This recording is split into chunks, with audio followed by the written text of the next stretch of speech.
Hey everybody, it's rhinociart, and it's time for another doll customization. Da-da-da! So this here is an Ever After High apple white doll that we found at the thrift store, and honestly she's kind of cute. I feel a little bit bad for having disassembled her and reassembled her, but I saw a lot of potential in her big round flat face. It honestly reminded me a little bit of an owl or a little bit of a moth, and so I was like, hey, what if Moth though? So B and I did some brainstorming with the Moth idea. Originally I was thinking of giving her like a big fluffy cape, but then we're like, nah, with the wings that's gonna be really distracting. We went with more of like a country bumpkin thing, but I didn't like the color combo and the flannel just wasn't, it was cute, but it wasn't really working for the imagery I had in my head. And so we eventually got around to this kind of summery, flowy, like lots of lace, lots of see-through material, and like cute curly hair. So in order to begin her transformation, Moffy had to first get a haircut. Unfortunately, a lot of times when you get dolls from the thrift store, their hair's like really gross and gummy and like sticky on top. It's yucky. We actually started work on several dolls at the same time here, and I don't know if it's just me being gay, but I think they're really cute with buzz cuts. I don't know, it's just, there's something about it. Anyway, once her hair was cut, we popped Mothy's head off by heating it up with a hairdryer and then scraped out all of the hair bits with a pair of pliers. And now I'm using pure acetone on her face to wipe off all the factory paint.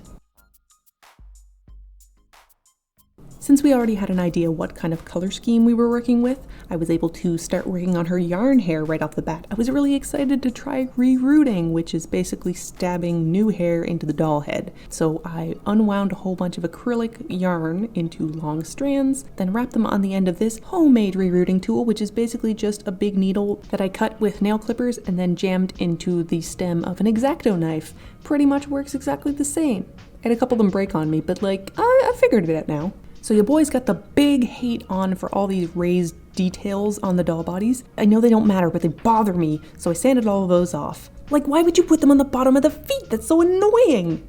Once the body was all sanded down though, I used pastels to put some color into the joints. This is called blushing the body, and it kind of makes the whole thing look more 3D. It makes it more dynamic to look at. Because Moffy was pretty pale to begin with, I mostly used soft browns and a little bit of pinks. And I know a lot of people hate the molded undies on dolls, but I thought they were kind of cute, so I gave them a layer of color too. Sorry, ma'am.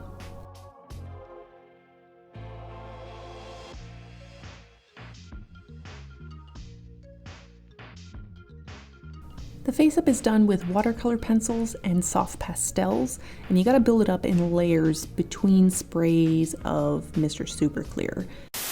Shout out to Sunward Hobbies, which is a Toronto-based art supply store that I found online that was able to ship 2 containers of Mr. Super Clear to me for a fraction of the price of what the big corporate things wanted. Small business, represent, this isn't a sponsorship, I just like sticking it to the billionaires. Go f*** yourself, Amazon!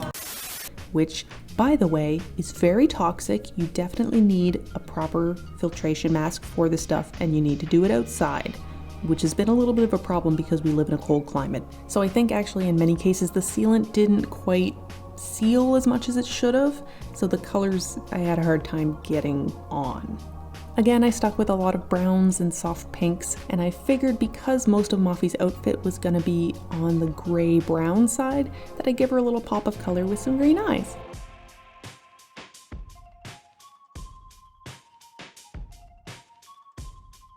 I definitely went through a big learning curve when it came to the whites of her eyes as well. As it turns out, what you want to be doing is watering down white acrylic paint and using that in many, many thin layers to build up your whites. Instead, I spent a painstaking amount of time trying to get white gesso really, really flat. And, oh god, I tried this on the other doll heads as well. If it's not basically a flat surface like Moffy's big flat faces, it's not gonna work very well. Even hers came out a little bit grainier than I'd kind of hoped for.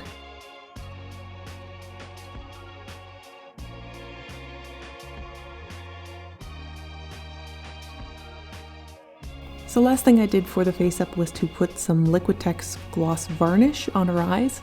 That just makes them look a little more shiny, a little more lifelike. So when I came up with the Mothy design in the first place, I knew I wanted to have her wings be some degree of articulate. So what I got was 2 tiny bolts on a screw that I drilled into her back and put into. The hole was actually tight enough that I could just put the screw in without any sort of glue, so her wings are totally removable.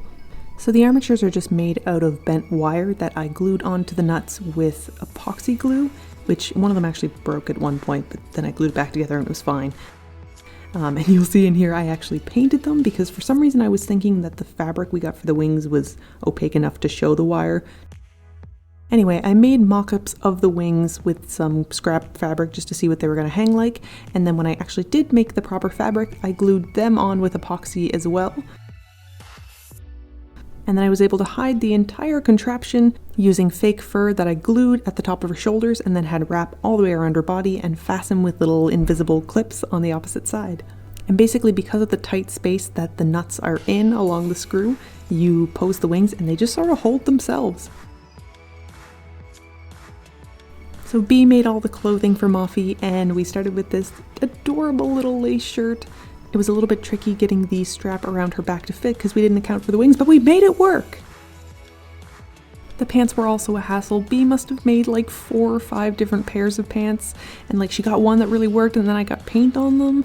Even the ones we ended up with are really hard to get over Moffy's calves for some reason, but once you get past that point, you're likewise golden. With this beautiful little sheer top, B actually took strands of it apart and used those strands to sew the thing together, so all of the stitches on this are also invisible, which is super cool. It's very fragile though, so you can't really lift her arms up too much, otherwise it might tear. And then there's these darling little shoes that B made. They're made out of cardboard and little scraps of the fabric from other things, as far as I'm aware.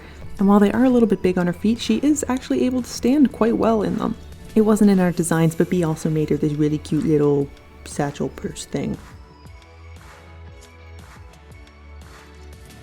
So technically Moffy was finished at this point, but I started looking at her and I was like, ooh, the yellow in her hair really doesn't match the like browns and grays of the rest of her body. We'd kind of jumped the gun and done her hair first. So I took a pair of pliers to her hair and took out all the yellow strands and then replugged them with a more brownish shade of yarn. I also forgot about her antennae probably 15 million times while we were working on her, so I awkwardly had to make armatures through her neck hole and up through her hair. But basically I wrapped shiny fabric around them with some glue and then I attached some fluff balls at the very end to make the little tufties. The only thing left to do was take her into the woods and take a whole bunch of photos.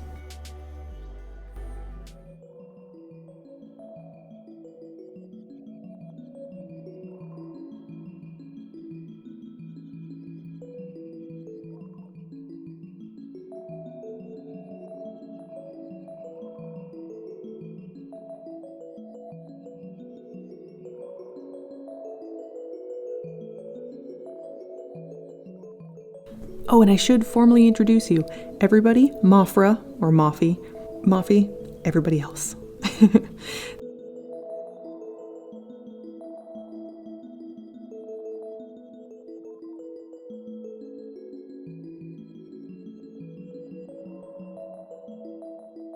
I am also fortunate enough to know a fantastic photographer who was more than happy to take my little model and shove her in some bushes and take some photos of her, so we also have some nice shots.